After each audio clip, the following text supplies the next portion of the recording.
Greetings, my fellow freedom lovers, sovereign thinkers. This is LL3's newest podcast. My name is Craig, transmitting from the beautiful land of enchantment, which is also known as New Mexico. And today's date is Sunday, October 30th, 2016. Yep, this is a Sunday afternoon right now. And it's nice and mild, I would say. Another thing too, I was like looking at some of the footage that what happened in the Nullify earthquake in Italy, in the central area. There's even reports that even affected, they felt the impact in Rome as well. It's very terrible what was occurring over there.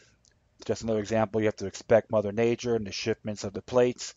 They didn't have like an earthquake they had a couple months ago, and that one town is like totally leveled according to one video drone from RT. So, folks, you just gotta be safe wherever you're at, all right? And respect Mother Nature as well. And make sure you have your thoughts and prayers. If you're gonna do donations, I recommend you do your homework, verify to make sure it's legit, not some opportunist douchebags. Very good example. United Way, 9/11. All right. All right. Well, not gonna be doing much ranting, so I'm just gonna hit it off. Which came out, like I say, I find it very humorous to an extent. Read it last night, and this is entitled America's Cartoon Election. It came from AmericanThinker.com. It was written by Michael Waldoniski. Wodlansky, excuse me. It says here, yes, it's a generalization, and even a bit of exaggeration, but here's the rules. Democrats pick people to get the job. Republicans pick the people to get the job done. Democrats prefer candidates attractive enough to get the job. Tall, good-looking guys with good hair, though not always with much inside their head. Bill Clinton, Al Gore, John Kerry, John Edwards, or identity candidates like Barack Obama or Hillary Clinton can be counted on to bring a certain voter block. If it looks and the hair are a little weak, they can get a little help from plastic surgery, Botox, or hair transplants, etc. Ask Joe Biden and Hillary Clinton. Republicans usually go for the Dumbo factor, the somewhat ponderous, even clumsy guys who have bad hair or no hair but can think and even think outside the box, like Donald Trump or Dick Cheney or Mitt Romney or Donald Rumsfeld. GOP pachyderms often pick on polished politicians like George W. Bush or John McCain, honest and decent men who have a sense of service. They don't pick sweet talkers for top executive posts, but guys who were governors, held jobs in industry, or commanded men in battle. People who get results. Sometimes the GOP selectees make mistakes, but they do not whine like a bunch of overpaid lawyers or former professors, e.g., Obama, Clinton, Kerry, and Edwards. Terror and national health care are classic examples of this patterns play out. Barack Obama has a fine appearance and a great voice, but fighting terror or building new health care takes more than a national narrator. Obama and his crew think it's all about the narrative, about the talking the talk, not walking the walk. George W. Bush, who spoke in mangled sentences, and Cheney, who sadly rarely spoke, had many accomplishments. They brought the country together after 9/11 and helped keep Americans safe from additional terror. Bush also kept the economy in shape after a terrific blow to New York and Washington, using tax cut stimulus. The market meltdown of 2008 has many fathers, but pumping the housing market with easy mortgages for people who could not pay. The Democratic national policy was a major cause, yet reporters did not ask Barack Obama about a tremendous donation he and other Democrats got from Fannie Mae and Fannie Mac, who sparked the crisis. Despite criticism of the war in Iraq, much of it justified. George W. Bush, his own pottling, pachydermic manners, won the war and established a new nascent of imperfect democratic process in Iraq. This was not a miracle, but a hard-won victory. Bush made mistakes, but compare the cost and the results to, say, Lyndon Johnson's Vietnam. We saw what a surge looked like under Bush in Iraq. It got the job done. We saw that surges look like under Obama in Iraq and Afghanistan. Obama snatched defeat from the jaws of victory. Obama wanted to please his voters and keep his job, not get the job done. The hollow president surged in, then surged out with a bang and a whimper. Hillary Clinton likes to speak of an intelligence surge, whatever that means. One hopes she is not referring to a torrent of secret data from her communications. If Barack Obama, Hillary Clinton, Al Gore, John Kerry, John Edwards had been president on 9/11, they would have dealt with the attack on America the way they dealt with the issues like Iraq, Afghanistan, Syria, Libya, domestic terror, and immigration reform. They would have launched an army of slogans and a platoon of platitudes. Then, after failing, today's Democrats would blame Republicans, rapidly deploying an extraction force of excuses and euphemism. This far cry from the way Democratic presidents Harry Truman, John Kennedy, and Lyndon Johnson governed during their crisis, World War II, Korea, the Bay of Pigs, the Cuban Missile Crisis, Vietnam. None of them passed the buck or the can down the road. Truman lived through his tough decision to use the atomic bomb in Japan, and he took heat for the stalemate in Korea. Kennedy admitted the error in the Bay of Pigs. Lyndon Johnson really took responsibility for Vietnam by leaving the White House. Compare that to the way Obama, Clinton take responsibility for Libya or anything else. Obama, Clinton, Kerry have dealt with their debacles in a different way. Just listen to Obama's warped and illogical claims about healthcare or terrorism. The world and America are better than ever before, says Obama, when he is shown that things are not as he claims. Then, says the Big O, it's the fault of the Republicans. When Russia invades Ukraine or Syria, enabling the use of chemical weapons by the brutal Assad regime, killing hundreds of thousands. That's not a red line for Obama. But when Democrat emails get leaked, then it's time to go nuclear alert against sinister Russian plot, team them up with a vast right-wing conspiracy. In this season of media hypocrisy, where debate moderators demand apology from all who doubt it, Obama's credentials and background. I'm waiting for Obama, Clinton, and Saturday Night Live to apologize to Sarah Palin, who correctly warned in 2008 about Russia's intentions in Ukraine. Meanwhile, Obama and Clinton have not apologized to Mitt Romney for ridiculing him in 2012 for concern about Vladimir Putin, to whom Obama promised great flexibility. Yes, the current election has become a cartoon experience, electing someone who should demand more than scanning their marital or sexual history. But you should study Barack Obama's campaign for the Senate in 2006. You know that is exactly how Obama beat his primary opponent and this election opponent. Chicago rules. So much for the Michelle Obama claim about taking the high road.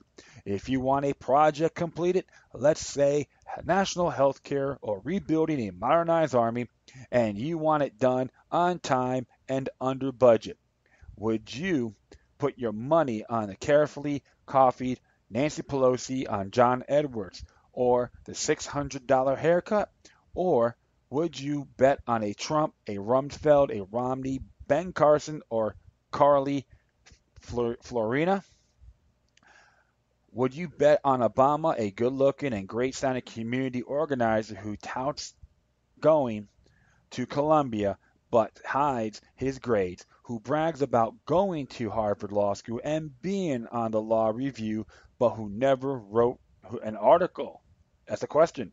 If Americans chose their presidents with much as they care, they choose their plumbers or dentists based on professional results. They might pick a person the media love or hate, or to caricature a Romney, Palin, a Cheney, or a Trump, the butt of the late night comedians and media outlets of whom even compare them to Hitler. No politician is free of error, and no human is free from mistakes, even sins. But voters have to decide whether it is better bet to choose a person or party who learns from mistakes or the one that ignores them and repeatedly tries to cover them up. This year's cartoon election brings us the Democrat smartass versus Dumbo the elephant. Let's hope Dumbo, the party, and the candidate learn how to fly. And a message to all conservative Republicans who want to stay home or throw their vote away on a marijuana candidate. If we end up with the donkeys again, let's not cry out loud and say, ain't that a kick in the head? That would be so Hillary, or maybe hilarious. Or hilarious. That's how it's been pronounced. America must choose between two political parties that are really cartoons. The Democrats are the party of the smartass, smooth talking donkey and Shrek, while Republicans are Dumbo, the clumsy elephant that may or may not fly. Yes, it is a generalization, even in a bit of exaggeration, but here's the rules. Democrats pick people to get the job. Republicans get people to get the job done. Democrats prefer candidates attractive enough to get the job. Tall, good-looking guys with good hair. And it's been repeating itself right now. So I'm about to head down a little bit further just in case. Yeah, it looks like that is it. And I apologize. It's like it's on here twice. Wow, man. All right, but that was Dr. Michael Wendlansky is the author of Battle of Our Minds, Western Ethics, Elite, and the Terror Threat. That's one of his books. And it was funny because a lot of people were pretty offended by this. As far as I'm concerned, I think it's something to, something to contemplate over. Because like I said in the past, my episodes, I thought the evangelical circus, this whole 2016 election, I'm just laughing so hard because I was one of those people, they laughed and ridiculed me and told me I was an idiot because I supported Ron Paul in 2008 and 2012. But you know what? I wasn't angry anymore. I got inspired. Now I see these same jerk-offs that are complaining with the same old song and dance, and had an opportunity to make things happen, but they laughed at people like me. So you know what? I'm enjoying every minute of it. It's totally, it makes the Terror of Tiny Town a masterpiece. Okay, if you've seen that movie Terror of Tiny Town, it was a bunch of dwarves, cast with dwarves, a Western movie. It was hilarious for its time. That's what it reminds me of, but a lot more worse. But the truth of the matter is, I see everyone going out there with their passion, this and that. Build the wall. Clinton's a woman hater, and Hillary for prison. And don't get me wrong, I'm not praising for two of these candidates. But the bottom line is this: now you got technology. You got to start doing your homework to examine these individuals' actions than just praise them because they're in the party. And we all know about what Gary Johnson was his sidekick, who was a neocon sympathizer. And even on his past practice with the Massachusetts governor, he was pro-police state, pro-tyrannical, he's pro-tyranny. Come on, that's not libertarianism. There's a lot of infighting happening in these big major parties. All right, and even during that time when the Iraq War, people were protesting Bush and Cheney, and the same people that when Obama and NATO was Al Qaeda to overthrow Gaddafi in Libya, nothing happened. Oh, but that's okay. They couldn't refute it. They just sit there. Oh, boy, no, there's no excuses. You go after it completely. If you're against the war, you get them all. You nail it. You go after every single one of them that contribute to it. That's just examples, okay? And even both sides. I'm not saying look like everyone's all bad. Don't get me wrong. You know, you got good folks that are supporting the cause, but there's others. They try to hear this like parrots. I don't want to hear that. Do your homework. Remember what George Washington said about political parties in his Washington's farewell address is very dangerous for a nation. Look it up. Watch George Washington's farewell address. I've repeated in my past episodes, but hopefully folks are comprehending. It's almost happened over 200 years ago. He warned us about it. Something to really think about. But remember, the late, great Frank Zappa says, politics is just another form of entertainment. And it's true. So, a lot of stuff is happening. There's, of course, investigations being on FBI reopened the case on Clinton's emails. There's so many thousands of pages. Hey, it may be something that they don't want to address yet. And I agree about having it fully disclosed, but they want to make sure it has merit. You don't want to throw it in there sumptuous and it could be bogus emails or unmeritable documentation. So we'll just wait and see. Of course, there's even talk about President Obama may delay the elections and may have the United States under martial law, and people are a little bit concerned about that, and they think they could supersede federal state laws. You know what? Every state in the union can still denounce it. These executive orders, as far as I'm concerned, many of these executive orders use it as toilet paper. Wipe your butts on it and shove it down the toilet. And that's why it's called the United States, not the centralized states. It revolves around the states of the Union, not Washington, D.C.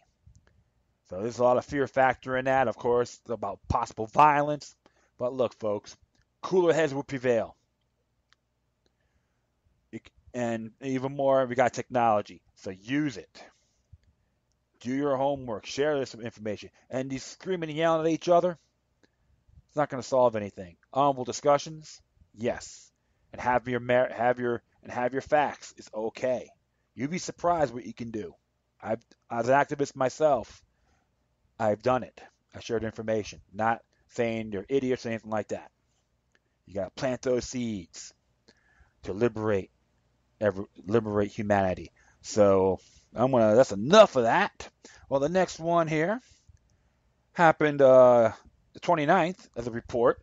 Manure loaded up at Democratic headquarters by Cora Weiser from Cincinnati.com. As it reads here, a little manure was dumped outside Democratic Party headquarters in Warren County. What reasonable person thinks is this is okay? Party chair Bethy Goldfield said in the Post in the Greater Cincinnati Politics face group, I would be responding to anyone who thinks this is acceptable behavior. It is illegal.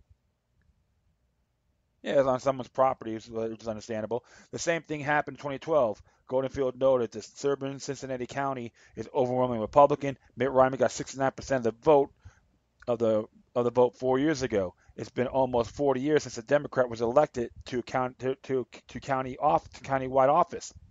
Goldenfield told the Inquirer the Warren County Sheriff's Office called her around 7:45 a.m. Saturday, alerting her to the manure pile outside the Lebanon building. Deputies met party officials later to review video. Hopefully the preps will be held accountable for their actions, she said. Jeff Monroe, chairman of Warren County Republican Party, said the GOP had nothing to do with this manure and has offered to help clean things up. The Warren County Sheriff's Office had no additional information. Goldenfield said the party hired a contractor to remove a pile. There had been other incidents of the party headquarters vandalism nationwide to both parties. In North Carolina, someone firebombed the Orange County GOP headquarters. Earlier this month, someone tossed a brick through a window of an Indiana Republican Party office. And it's, you can be honest, I'm not really too keen on these actions. They better off doing it at a governmental building, because I remember something like that happened in France. A protester brought a truck in and dumped it right in the front of the steps. I thought that was great at a governmental building. And then when you think about this, it's like private property. Come on, but but the leak was really interesting on this. People are waking up. You got to look at in that area too. Regardless if you, I'm not going to agree with this person's actions because it's on private. He did it on private property. All right, and that's like that's not really admirable. However, the, people are waking up and they're tired of the deceptions, the career criminals in these particular institutions think they're above everybody and using unconstitutional laws.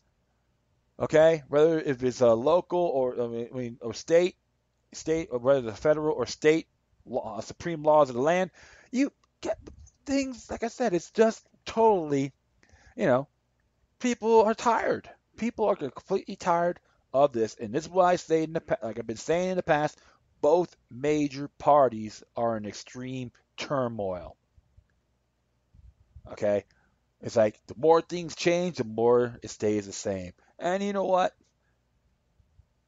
Well, like you know what? Some of these folks, hopefully, they should just use that for farming purposes. So, but the whole truth of the matter is, you gotta have your differences. One thing, but when I see people cocktail bombing offices or vandalizing, calling them racist Nazis on their properties, that's wrong. It doesn't matter what side you're on. You're better off just bullhorning them and speaking your piece without using any egregious conduct. Right? Plant, like I say, educate. Don't educate. Okay? But hey, sometimes sometimes people reap what they sow. You have to look at that too. Both parties better start thinking really quick on how to make it better for everyone's best interest. All right, next one here came from the Chicago Tribune. A friend of mine that had it on Facebook, and it said, and who wrote this? Let's find out. Woo, ooh, yeah. Okay, it doesn't say who, but so is it? But it's interesting here. It says Democrats should ask Clinton to step aside. Is another viewpoint here, editorial. Has America become so numbed by the decades of lies and cynicism oozing from Clinton Inc. that it could be elect Hillary Clinton as president even after Friday's FBI announcement that it had reopened an investigation of her emails while Secretary of State? That's a question. We'll find out soon enough. It is obvious that the American political system is breaking down. It's been crumbling for some time now. The establishment elite know it, and they're probably frightened.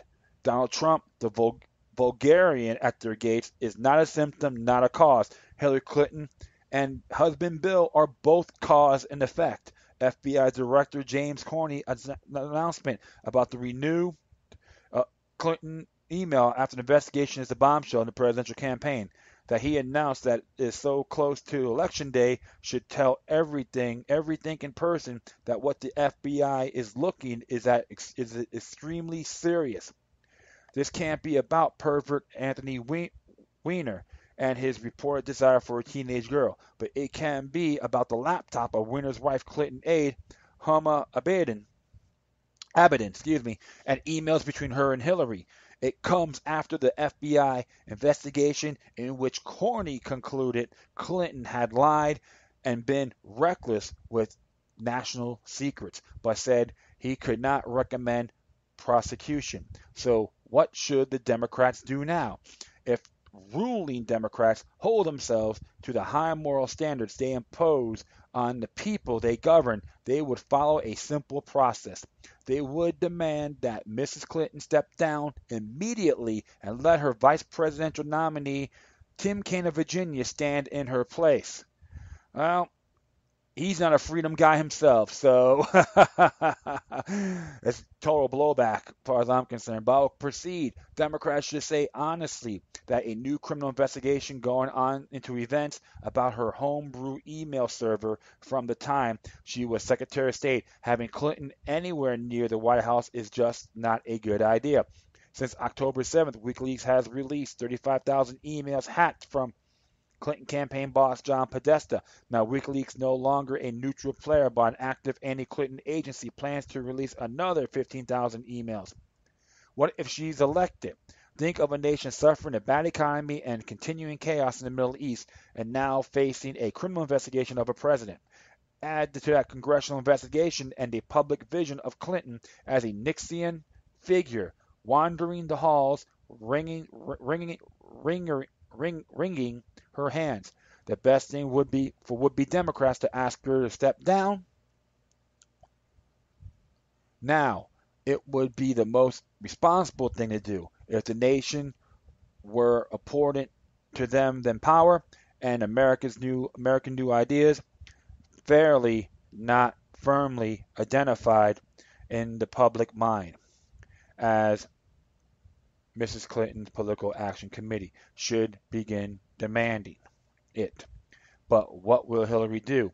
She'll stick and ride out this out and turn her anger toward Comey, for Hillary and Bill Clinton has always been about power, about the Clinton restoration and protected fortunes already made by a selling nothing but political influence.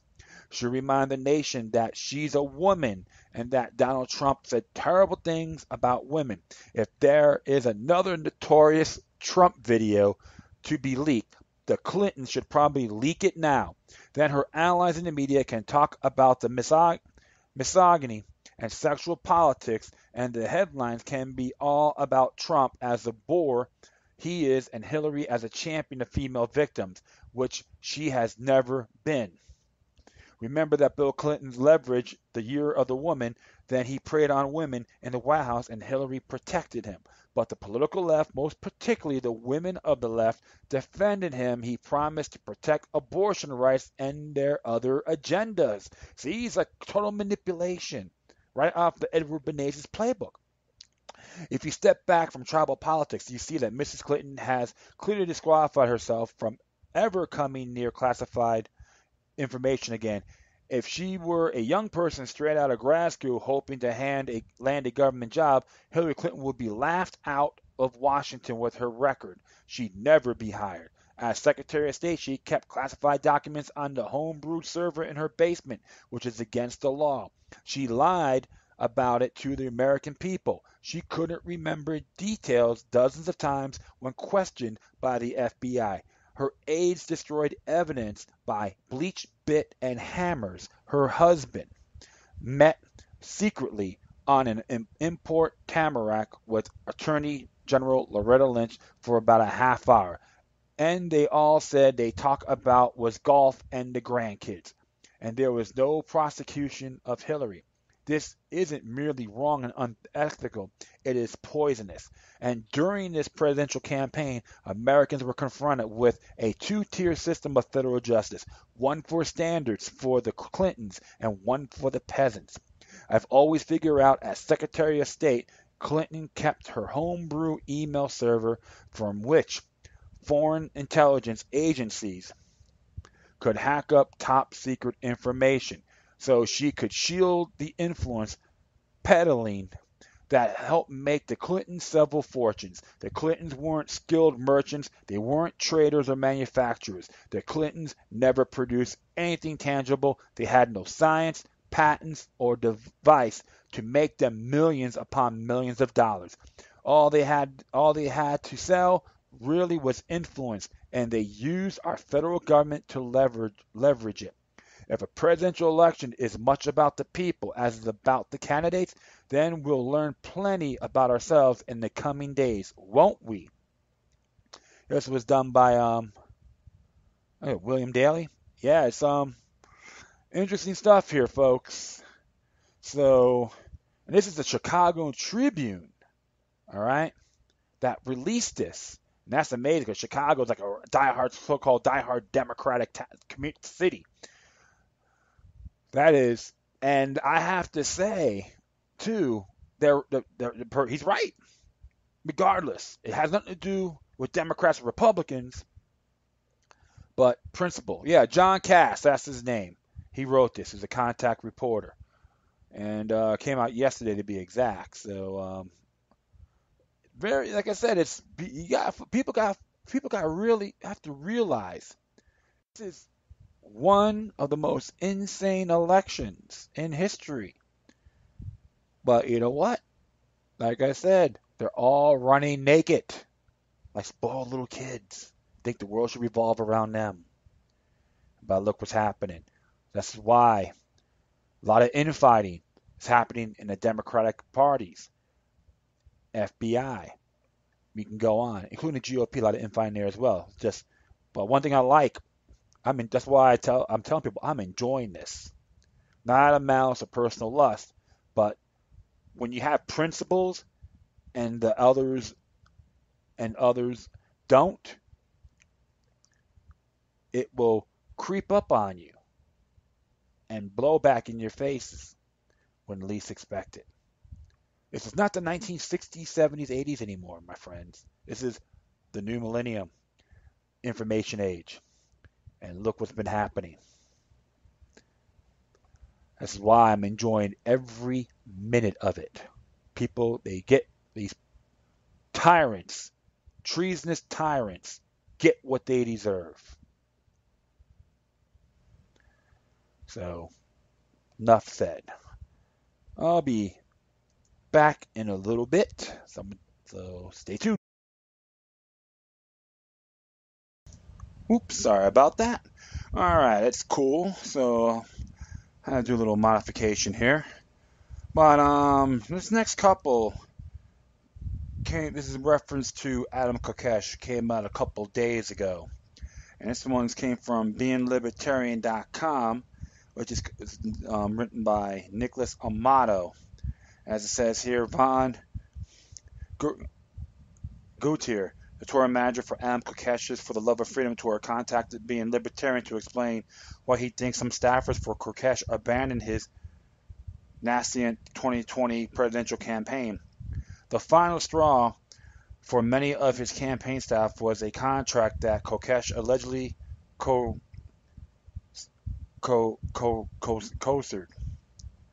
Yeah,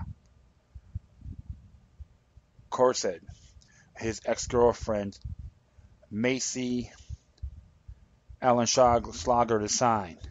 I met her too. Was a real nice person. The contract picture above is a list of commitments and demands. The contract allegedly speak outrage within the campaign, adding to the interpersonal problems that allegedly already existed between Kokesh and the staff, and as much as many members walked out. Owen Laschler stated to Being Libertarian, Adam insisted I write up a contract because I wasn't living up to his needs. He left me for 3 days to write and sign a contract and threatened to leave me if I didn't. I have evidence of Adam admitting he insisted I write the contract. When asked why Olenschlager would sign such a document, Godier noted that Kokesh's ex-girlfriend not only dedicated a lot of her time to help him due to her affection for him, but also said that Kokesh was a manipulative person. Godier was also said that Kokesh was insincere and was too self-involved. The campaign staff saw a rude, ugly side of Kokesh while accompanying him on tour, and it's alleged that he made sexual advances towards some of his volunteers and staff. Godier expressed concerns about Kokesh's temperament and personality and said that he's unfit to be president of the United States. Godier contributed an opinion article titled Testimony Why Kokesh is a Total Fraud to Liberty Viral earlier today, which I got that link too, which contained the following passage. With that, what has transpired over the past month, I would say that I believe the message is on point, but the messenger is not who he says he is. I was up close and personal with him. I saw it all. I discussed it all. I was his voice in the back of his head, giving him my point of view and strategizing how we could go forward. One thing I can say about Adam is that people do tasks for him, and then he takes credit for it. His book is a prime example. If you were paying attention at all on him on this tour, he makes a memorized statement about how he is the best ripoff artist of all time. He says it in his speech. All you have to do is listen. To be honest, I do take credit for his tour this year. I sweat. I spent days upon days working that damn thing. I was all over it. I did 99% of the driving and took 100% of his direct dehumanizing criticism when things wouldn't go the way he wanted. I was threatened to be sent home on a bus from Maryland because I woke him up at 1 in the afternoon to tell him we had to get on the road because we had an event at 6 p.m. and I just wanted us to be prepared for it. Being libertarian contacted Kokesh, but he did not comment for the story. Update. Kokesh did, however, post the following on his Facebook page recently. Unfortunately, my ex, Macy Tomlin Olenschlager, is circulating a contract that she wrote to reassure me of her commitment to me when I want to break up with her. She is telling people that I wrote it and forced her to sign it. Here is the proof that she wrote it in form of the cover letter that accompanied what she sent me and the complete document. Shame on those who were turned into this dramatarian nonsense. All I want the best for Macy, who is clearly disturbed and deserves all the love and support she needs to be well. That's really disheartening to hear. But many of us knew that Mr. Kokesh does have his rough edges. Can he have PTSD, post-traumatic stress disorder? I don't know, because I remember he did talk about going to war in Iraq and the heinous things he did as serving in the Marines. Well, on the contrary, he does have his flaws like everybody else. I'm not making judgment, but if he's going to con people, is this going to backfire? But I'm going to continue on Adam Kokesh with this testament about by Liberty Viral, which is guest editorial Van Gardier, why Adam Kokesh is a total fraud. Views expressed by the author does not express those of Liberty Viral or any staff associated with the organization. What can I say? I was living the libertarian dream. I was on the road with one of the most recognizable faces in the liberty movement. However, when I first met him, I had no idea who he was. My name is Van Goodyear. I was a delegate from Maine who lived in Arizona, and I was a 13-year-old libertarian at the beginning of the Libertarian National Convention. I believe Bill Weld has been a libertarian one day longer than I had. Oh, good grief. Bill Weld, we all call him the neocon, He's not even libertarian as far as I'm concerned. At the 2016 Libertarian Convention was the first time I had ever heard the name Adam Kokesh. In fact, I had to run into him and notice his name tag said Arizona, my home state. I asked him what he did, and he told me he was an activist. And you saw my reaction. You could tell I didn't take the guy seriously at all until other libertarians informed me that I was talking to an anarcho-Christ, which was cool, especially after I connected him with after the convention and read his book Freedom. In the middle of all this, I had my own impersonal sandstorm go down, which ultimately led me volunteering to take a role of tour manager for the Love of Freedom tour and join Mr. Kokesh on the road, all the while walking away from my fiance and our life we had because we were on the outs. I was on the road with Adam, and we were going to city to city, state to state, over the course of 60 days in 60-something cities. I took the role as a tour manager, looking lowercase appreciation, because I wanted to help out the liberty movement. I wanted to get the message of freedom out into as many free-thinking hands as I possibly could. I believe in the message. All I believe is in the messenger, the golden boy of the Libertarian Party. What this has transpired over the past month, I will say that I believe the message is on point, but the messenger is not who he says he is. I was up close and personal with him. I saw it all. I discussed it all. I was in the voice back of his head, giving him my point of view and strategizing how we could go forward.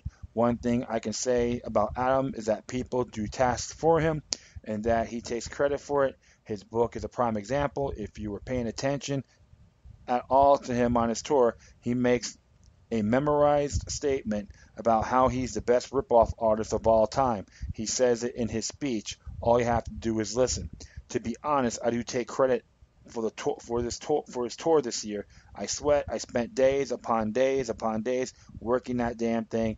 I was all over it. I did 99% of the driving and took 100% of his direct dehumanizing criticism when things wouldn't go the way he wanted. I was threatened to be sent home on a bus from Maryland because I woke him up at 1 in the afternoon to tell him what he had to get on the road because we had a event at 6 p.m. What I want us to do to be prepared for it. I'm about to go on a level which throws the biggest curveball into everything, and it's so much on a level of which I don't want to go. But people have been asking about my time and what happened. I trusted Adam, I really did, but I had a relationship with a woman via text message and Facebook message where we flirted very seriously, and I took it seriously because I felt like it was a perfect libertarian love tale. She flew out of Chicago to meet us on tour, and the deal was that this would be her introduction to the campaign. If there was a role for her, it would be determined. It took less than a couple of days for Adam to give her the title of campaign manager. You see, even Adam's speechless. He talks about how he's a sucker for women, whereas really, what it really is, though, that he has no empathy for other people. Nothing more important than him. He can stare into a mirror at himself and gaze in amazement, and all the while he is glamorizing himself as he expects you to do the same damn thing. I can remember when he was trying to convince me I was a collectivist because I enjoy watching football. The message of liberty and freedom and happiness ultimately is doing what I want. And I want I want to do right now is expose you to the movement for who you are. You are mentally abusive. You like to beat people down. You are a liar. You're the base of all of our drama inside the campaign. You can't help but try to, if at the very least, sleep with your volunteers. It's pathetic. You know people envy you and love it. You try to play off a humble message. Maybe you have learned not to cast the first stone, but I know you are a psychopath. I think what you are is doing is trying to start a little cult like surrounding or following. Not me. Fuck that. I'm out. There is so much more that will eventually come out. I can't speak for other people, but I know our entire organization has had it. I was the first of the last to say I am done. I know what I know. I am who I am, and I am who say I am. I may be the first one to come out and say this. I may be the last. I don't know. But what I'm saying is that if this man, for whatever reason, makes it to 2020, it was because of his occult followings, and his coercion will be the driving force. I don't regret going on a tour. I met so many amazing people, but if you met me on tour and I seemed to be out of energy and defeated, it's because I was. I was tired. I didn't sign up for this to be somebody's emotional punching bag. It's like he gets satisfaction from putting himself above others. I hope the liberty movement wakes up to this. The last thing I will say, I don't know how to sum up my experience without stating it was a train wreck of manipulation and impersonal drama. And Kokesh is just a human being with an ego too big for the LP, and I hope people take notice of his campaign crumbling before his eyes. We are all done. We are exhausted. He has used us all up at the end of it. We all looked around at each other as his volunteers knew we were better than this. Fare thee well, Adam. Wow. And I noticed some other people in alternative media talked about his arrogance And I don't have to say any names, but we have to listen what Mr. Kokesh has to say, his intake. Everyone has the right to hear his side as well. This is a very extremely morose ordeal,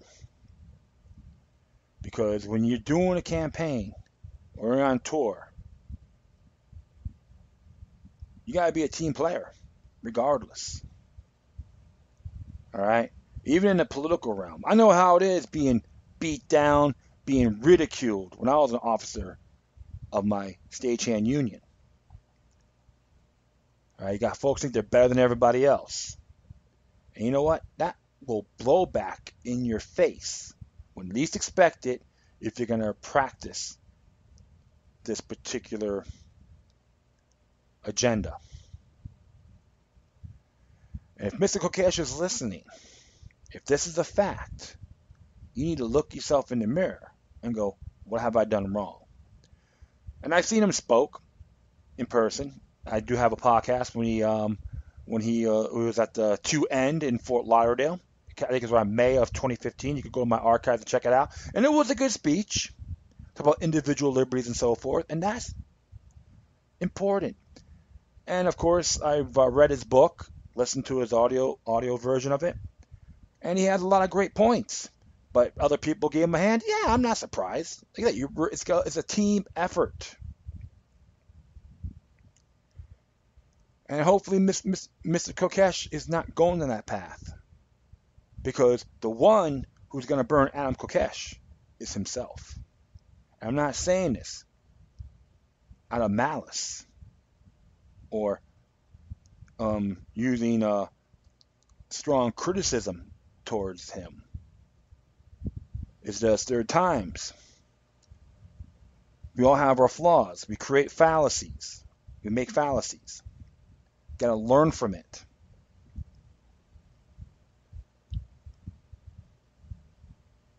You have to always examine. People got to look at themselves before pointing the finger. And Mr. Kokesh, hopefully you're not going that path of destruction, because it will blow back in your face when least expected. This is just a step. Can it be a lot worse? Hope not. You got a lot of great points. All right, I'm not going to argue with that. You did things that are right. You could have exhibited yourself better on some. Yeah, that's okay. It's human nature. But don't burn yourself, because only you can't blame others for your actions. Always exercise responsibly, Mr. Kokesh. And that's all I'm going to say about this. And hopefully, we'll hear your side of the story. All right. This one came out a few days ago. Came from mondoweast.net. It's by Wilson Dizzard. And this one's entitled American Express disowns Pink Floyd singer Roger Waters because of pro-Palestinian views. As it says here, when it comes to aiding Israeli apartheid, American Express is just another brick in the wall, according to a new report. Roger Waters, lead singer behind Pink Floyd, lost a multi-million-dollar American Express sponsorship for his 2017 Us and Them tour after expressing solidarity this month with Palestinian students trying to end Israel's apartheid system of military occupation using the same protest tactic that helped dismantle South African apartheid and early America's Jim Crow. Boycott, divestment, and sanctions, or BDS. I'm going to send out of my most heartfelt love and support to all those young people on the campuses of the universities of California who are standing up for their brothers and sisters in Palestine and supporting the BDS movement, Roger said, according to CBS News, in hope that we may encourage the government of Israel to end the occupation. American Express decided it would be a good idea to leak the cancellation of the contract to the New York Post, where the page 6's Emily Smith has an exclusive story.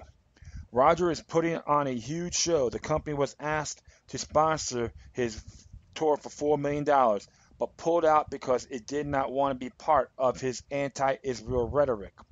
An American Express spokesman told the paper, "We never committed to sponsor Roger Waters' upcoming tour. When we were approached with the options, we passed on making a bid." American Express has helped sponsor Roger Waters' Coachella Desert Trip Festival, Coachella, for a senior set featuring Neil Young, Bob Dylan, Paul McCartney, and the Rolling Stones, where he made the comments expressing support for human rights, but without anybody even asking them. The American Express decided had to go out of the way to bash Waters for putting on a huge show. Noteworthy about American Express's decision is that it comes even as Waters included more mainstream political views, like featuring in the performance in a line of children wearing that said, "Deborah El Moro, tear down the wall." He also showed Trump in a clown outfit on a show featured a floating pig balloon that called the Republican candidates an ignorant, lying, racist, sexist pig, CBS reported. Waters' more mainstream kinds of leftist protests didn't make up for a audacious display of solidarity with his fellow human beings lying and dying under the ceaseless occupation. American Express has also sponsored Beyonce's performance, where she has used art to make a reference to police oppression of communities of color. But MX lost its nerve when Waters brought out Palestinian rights. Could we say double standard? According to the New York Post, Waters has known that there are consequences for standing up against the occupation that keeps others silent. "I've been accused of being a Nazi and anti-Semite for the past 10 years. My industry has particularly recalcitrant and even raising the voice against Israel. I've talked to a lot of them, and they are scared essless. If they say something in public, they will no longer have a career. They'll be destroyed," he said, according to the Post. But Waters is already famous and 75, so the stakes aren't the same as for young artists. But don't worry, the show will go on. A little squeamish corporate sponsor came to the rescue. According to the Post, Citi, formerly Citibank, an international commercial and investment bank, grabbed the opportunity to sponsor one of the biggest and best acts of the 20th century. Shine on, you crazy diamond. Citi. Interesting.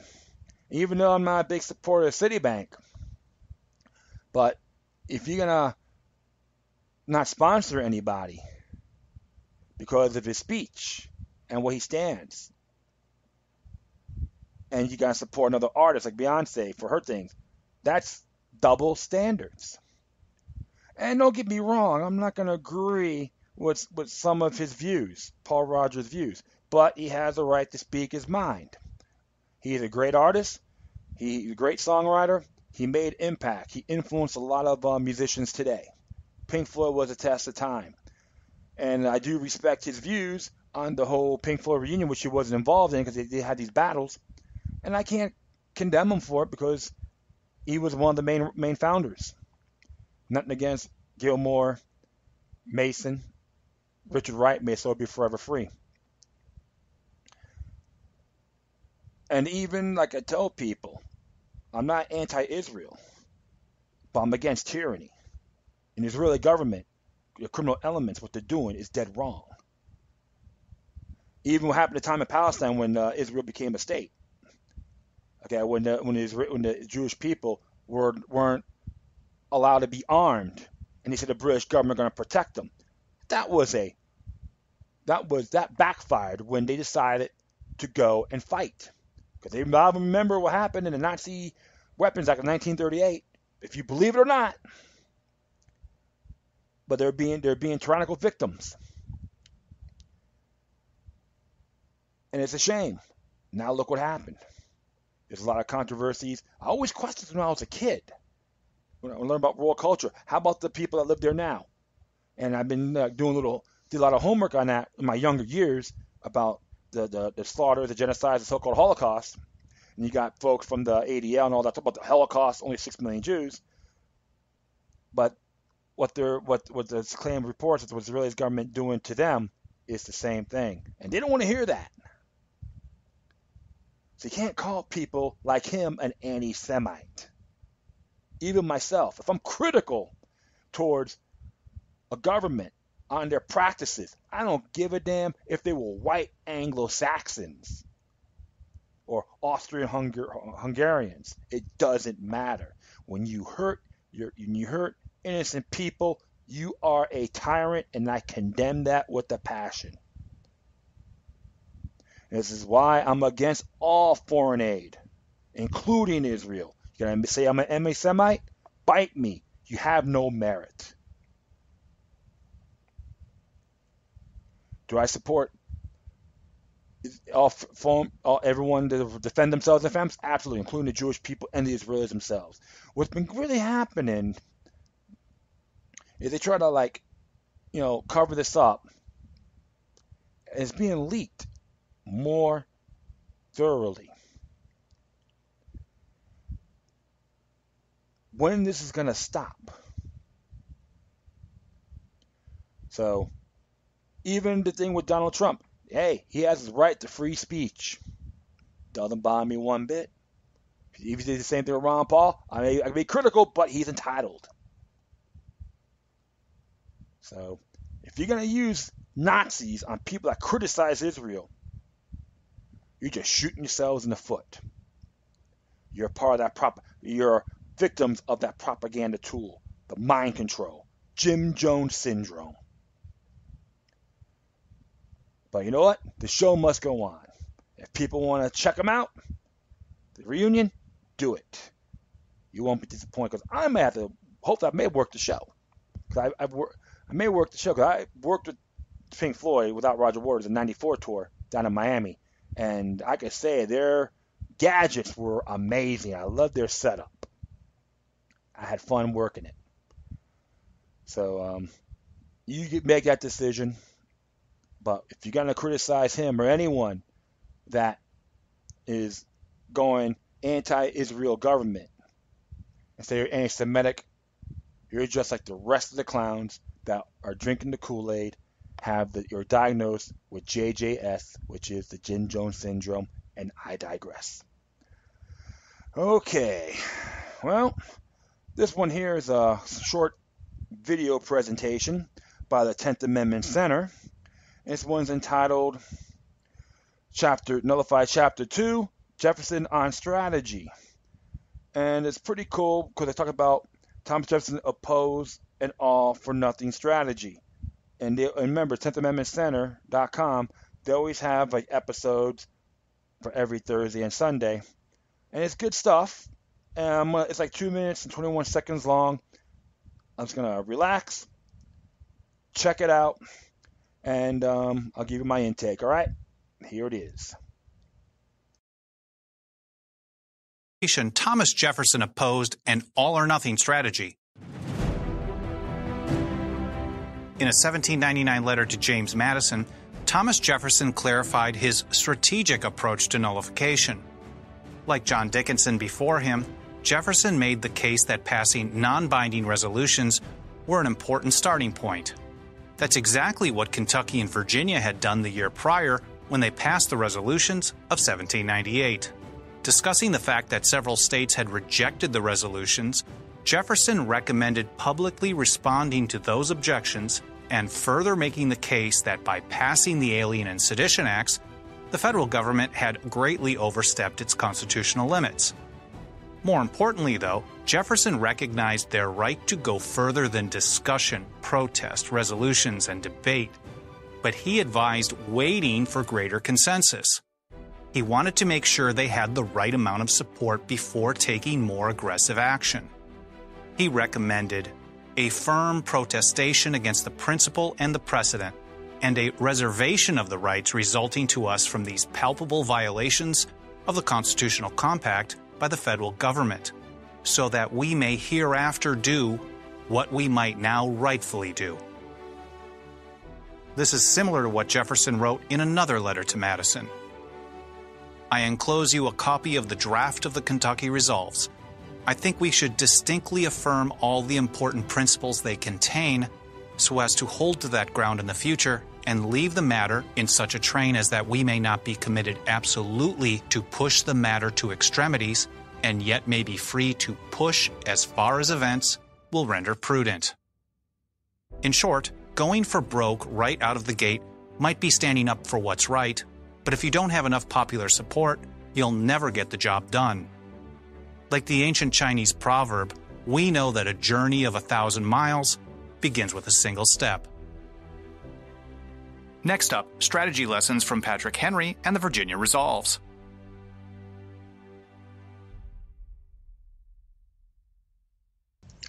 Well, hopefully you like that. It was well said. And always keep tabs on these guys. You know, they're very good. You can become a member. I recommend it. Great information. It's how to fight federal government encroachments. This is one thing I've always preach on, because people assume that if it's a federal law, it sticks. Even if it's unconstitutional, it sticks. No exceptions or ends, ifs, or buts. Wrong. The states have those rights to say, we're not going to support it. We're not going to support having federal government go harassing our fellow brothers and sisters or our citizens. The sheriffs can do that. The states can tell them to leave. And I recommend folks read the Kentucky and Virginia resolutions of that time. It is very powerful. It gets people need to start re-educating themselves and enhance their intellect and share this intellectual ammunition with everybody else. I'm still learning to this day, my friends. So that's all I got to say. I'd like to thank everyone for listening to this episode. Plus, feel free to download and share this information throughout your social media networks. If you have any questions, comments, or you want to send me something that's interesting and may want to check out, whatever you do, please deliver your correspondences with decorum. You can hit me on Facebook, Twitter, Google+, Spreaker, iHeartRadio, Tumblr, YouTube, Freedoms Network, or Scene.life. In addition, you can email me at LokiLuck3, which is Loki Luck and the number 3 together at gmail.com. Well, I'm not going to be playing any tunes, so I'm just going to go say goodbye. Hopefully everyone has a safe Halloween, especially if you have children. This is very essential. And like I said, folks, stick together, because if not, it will backfire when you least expect it. And you go, what's happened to me? Nope. You just let the cancer flow. Stop it by defying all forms of tyranny. All right, my friends, thank you for your time. Plus, always remember that demoniac resistance is healthy for the soul and can liberate humanity. Until next time, take care of yourselves. Keep on spreading love, and may your guardian spirits be with you.